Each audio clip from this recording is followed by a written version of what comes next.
Class 10th का हम लोग क्या कहते हैं बिहार बोर्ड का जो है BIHAR बिहार BOARD बोर्ड का क्लास 10th का बिहार बोर्ड का 2026 का जो एग्जाम होने वाला है 2026 में जो हम 10th का एग्जाम होने वाला है ना, उसी की दृष्टि से हम लोग उसी का तैयारी कर रहे हैं और उसमें से हम लोग मैथ खत्म करके अब वीवीआई क्वेश्चन को क्या करते हैं सॉल्व करते हैं। तो आज हम लोग उसी में से वीवीआई की दौर में 3 क्वेश्चन निकाले हैं। यदि अल्फा और बीटा द्विघात बहुपद, ध्यान दीजिए इस पर फोकस कीजिएगा, बढ़िया समझिए। अल्फा और बीटा द्विघात बहुपद f(x) बराबर ax² plus bx plus c के शून्यक हो तो अल्फा स्क्वायर और बीटा स्क्वायर का मान ज्ञात करें। दूसरा क्वेश्चन क्या है, द्विघात समीकरण द्विघात सूत्र से द्विघात समीकरण 2x² प्लस x माइनस 528 बराबर 0 को हल कीजिए।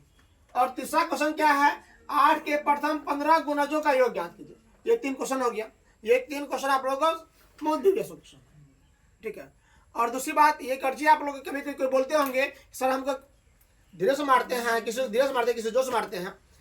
उसके पीछे कारण क्या होता है, कोई लोग 4 दिन से गलती कर रहा है, मार खाया 5वां दिन ज्यादा लग जाएगा, और कोई आगे गलती के आगे मार लग जाएगा तो उसको कम लगता है ना। मन में समझ लीजिएगा आप लोग। चलिए सवाल देखते हैं। एक का हल कर रहे हैं। एक में जो सवाल था, यदि अल्फा और बीटा द्विघात बहुपद ax² plus bx plus c के शून्यक हो तो अल्फा स्क्वायर और बीटा प्लस बीटा स्क्वायर का मान ज्ञात करना है। तो लिखे हम लोग f(x) बराबर क्या दिया, ax² plus bx plus c। गलती का जवाब होता है अल्फा प्लस बीटा बराबर माइनस b बटा a। अल्फा प्लस बीटा क्या होता है, माइनस b बटा a। अल्फा इंटू बीटा बराबर क्या होता है, c बटा a होता है, c बटा a होता है। अब जानते हैं हम लोग एक सूत्र जानते हैं, क्या कौन सूत्र जानते हैं हम लोग कि a² प्लस b² बराबर होता है a plus b a plus b का होल स्क्वायर माइनस 2ab। एक ये होता है, इसका एक फॉर्मूला और होता है a प्लस b का whole square a minus b का whole square a plus b का a square plus b square बराबर sorry a square plus b square बराबर होता है a माइनस b का होल स्क्वायर प्लस 2ab, ठीक है। बट हम लोग यहाँ पर जो है ना इसका उपयोग करें, यह सूत्र लगाएंगे। क्यों लगाएंगे, क्योंकि हम लोग को अल्फा और बीटा का मान दिया होगा। अल्फा और बीटा का मान क्या दिया है, दिया होगा। लगाए हम लोग alpha square plus beta square बराबर अल्फा प्लस बीटा का whole square. Alpha plus beta का क्या छाप रहा है इतना, अल्फा प्लस बीटा का whole square minus 2 into alpha into beta. अब देखो अल्फा प्लस बीटा का मान क्या है, माइनस b बटा a है, तो लिख दिया अपन माइनस b बटा a, माइनस b बटा a का होल स्क्वायर, माइनस b बटा a का होल स्क्वायर। अब देखो माइनस b का स्क्वायर करेंगे हम लोग तो b स्क्वायर होगा और a का स्क्वायर करेंगे a स्क्वायर आएगा। 2 इंटू c करेंगे 2c बटा a हो जाएगा। अब a स्क्वायर और a का लघुगणक निकालेंगे, a स्क्वायर और a का क्या कहते हैं लघुगणक निकालेंगे, a स्क्वायर और a का लघुगणक निकालेंगे तो कितना हो जाएगा, a स्क्वायर होगा, कितना होगा a स्क्वायर होगा ना, a स्क्वायर होगा। अब a स्क्वायर से a स्क्वायर भाग देंगे हम लोग तो यहाँ बी स्क्वायर होगा, क्या होगा, क्योंकि ए स्क्वायर से ए स्क्वायर भाग देंगे एक और लगेगा ना, एक गुना करेंगे बी स्क्वायर, यहाँ कितना हो जाएगा बी स्क्वायर हो जाएगा, ठीक है। फिर माइनस ए से भाग देंगे ए स्क्वायर में, ए मतलब लगेगा ना, ए गुना करेंगे 2ac हो जाएगा। ये आपका आंसर हो गया, ठीक है।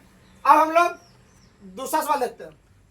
दो नंबर सवाल क्या था, द्विघात सूत्र से द्विघात समीकरण 2x² प्लस x माइनस 528 बराबर 0 को हल कीजिए। हम लोग 2x² प्लस x माइनस 528 बराबर 0 लिख दिया। a बराबर 2, b बराबर 1 और c बराबर 528 माइनस 528 बोलना बाबू। अब देख बाबू द्विघात सूत्र से लिखे रे, तो द्विघात सूत्र क्या होता है, minus b plus minus root अंदर b² minus 4ac bye 2a। b का मान कितना है 1, उसमें अंदर जाएगा minus a plus minus root अंदर b² माइनस 4ac।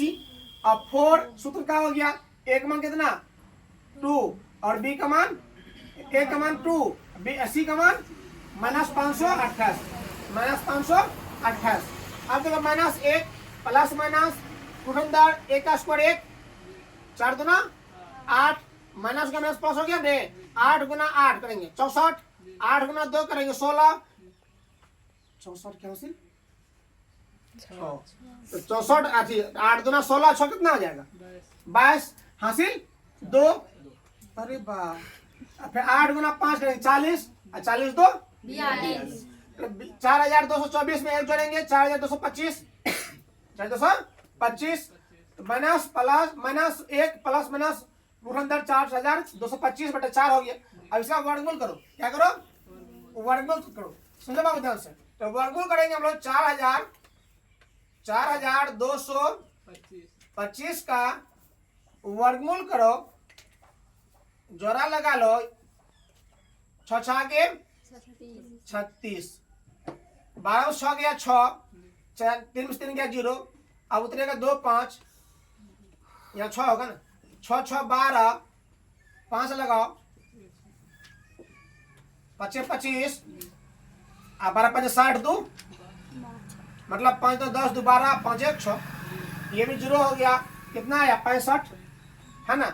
लिखिए यदि x बराबर माइनस और यहाँ प्लस हो, दो चिन्ह है, प्लस 65 बटे 4 बराबर, तो 64 में से 1 घटेगा, सॉरी 65 में से 1 घटेगा 64, ऐसा भाग देंगे 16 चुके 64। अब यहाँ देखो यदि x बराबर, इसको n ने समझना है, x समझना है, x बराबर माइनस 1 माइनस 65 बटा 4 बराबर माइनस 65 और माइनस 1 कितना होगा माइनस 66, माइनस 66 4 2 गुना 4 तो 2 गुना 66 माइनस 2 जोड़े कितना 2 हो गया, अतः x बराबर कितना आएगा 16 और माइनस 2 जोड़े 2 है। यही इसका मूल भी है ना। इसका क्या निकालना कर रहा हल लिखना है, हल लिख दिया हम लोग। अब 3 में क्वेश्चन तो क्या है, इधर देखो 3 में क्वेश्चन क्या है, 8 के प्रथम 15 गुणजों का योग, 8 के प्रथम 15 गुणजों का योग निकालना है। तो गुणज क्या होता है 30 से समझ लो, यदि तू किसी को मार दो ना, काट दो ना, तो तुम उसका गुणज हो गया, क्या हो गया वो, यदि तुमको जो तुम खंड खंड कर रहा है ना, वो गुणनखंड हो गया। अब वो ऐसा वाला बात नहीं होनी चाहिए, यहाँ होनी चाहिए हम लोग कौन बात, गुणज वाला बात। जो संख्या जो है 8 से विभाज्य है, जो संख्या 8 से विभाज्य है वही 8 का गुणज होगा, और पूर्णतः विभाज्य हो 8 से कट जाएगा, 16 कटेगा, 8 से 40 कटेगा, 32 कटेगा। इस तरह से 120 तक लिखे, क्यों लिखे 120 तक, इससे आगे भी है, लेकिन हम लोग करा 15 को, क्या करा रहे बाबू 15 को, 15 गुणज, तो 15 को निकालेंगे हम लोग, क्या निकालेंगे 15 को निकालोगे तो पहला 8 आएगा और अंतिम वाला कितना आएगा 120, फिर 16 को कहेगा तो अलग हो जाएगा, इसमें 8 और जुड़ जाएगा, समझ रहे ना। 8 में 8 जोड़े 16 होगा ना, 16 में 8 जोड़ेंगे 24 होगा ना, 24 में 8 जोड़ेंगे 32 होगा ना, 32 में 8 जोड़ेंगे कितना होगा, इस तरह से बढ़ेगा, और 15 नंबर में आ रहा है 120, ठीक है। अब a बराबर कितना हो गया 1 8, b बराबर क्या होता है सूत्र बन रहा है, 2 माइनस a1, a2 कितना है 16, सही ना होता होगा इसे, आप सदा इधर आइए और जूम कर लीजिए, b बराबर क्या होगा a2 माइनस a1, a2 कितना है 16 है और a1 कितना 8 है, तो 16 में 8 8 हो गया, और m का मान नहीं पता है और s भी नहीं पता है, s 15 करा ना कि 15 मतलब 15, तो योग क्या कीजिए n का मान निकालना हम लोग, ये नहीं भी लिखोगे यहाँ तो कोई दिखाना है, n का मान निकाल लो, तो क्या करोगे an बराबर 120, an सूत्र क्या होता है, an बराबर सूत्र क्या होता है, an बराबर होता है a plus n minus 1 into d, a plus n minus 1 into d, a का मान कितना है 8, n का मान नहीं पता दे दिए, d का मान पता है 8 दे दिए 120। अब 8 प्लस में 8 गुना n करेंगे 8 n होगा रे, 8 गुना माइनस 1 करेंगे माइनस 8 होगा, माइनस 8 प्लस 8 कट गया, 8 n बराबर 120, 15 8 120, 8 से भाग दिए 120 से 15 होगा, n बराबर कितना 15, तो सूत्र से लिखो, सूत्र से ऐसा नोट क्या होता है n/2 into a plus an भी होता है, एक होता है n/2 और 2a plus n minus 1 into d। यहाँ इसे लगा रहे हैं क्योंकि हम लोग अंतिम पद मालूम है, प्रथम पद भी मालूम है और अंतिम पद भी मालूम है, ये प्रथम पद मालूम हो और अंतिम पद मालूम हो तो हम लोग ये सूत्र लगाएंगे n/2 into a plus n minus 1 into d। यदि आप जो है ना ये वाला फॉर्मूला लगाते हैं n/2 into 2a into 2a plus n-1 into D, तो भी सवाल बनेगा, तो भी आंसर में आएगा। हम कल चेक कर लीजिएगा, लेकिन एग्जाम में कोई एक नहीं बनाइएगा, चाहे इसी से बनाइए या उसे बनाइए। n का मान कितना 15/2, a का मान 8 और a का मान कितना 120 है कि नहीं है। तो 15/2 गुना 128 कैसे होगा, 120 और 8 जोड़ दिए कट गए। 15 गुना 64 किए हम लोग, 15 गुना 64 किए 100, गुना करो 15 चौके 60 हासिल 6, 15 90 6 96। ठीक है, तो हाँ आप लोग को हम एक बात जरूर करते हैं, यदि ये जो बना रहे सवाल ये बढ़िया समझ में आ रहा है ना, तो आप मेरा चैनल को सब्सक्राइब करो, शेयर करो और लाइक भी करो। धन्यवाद।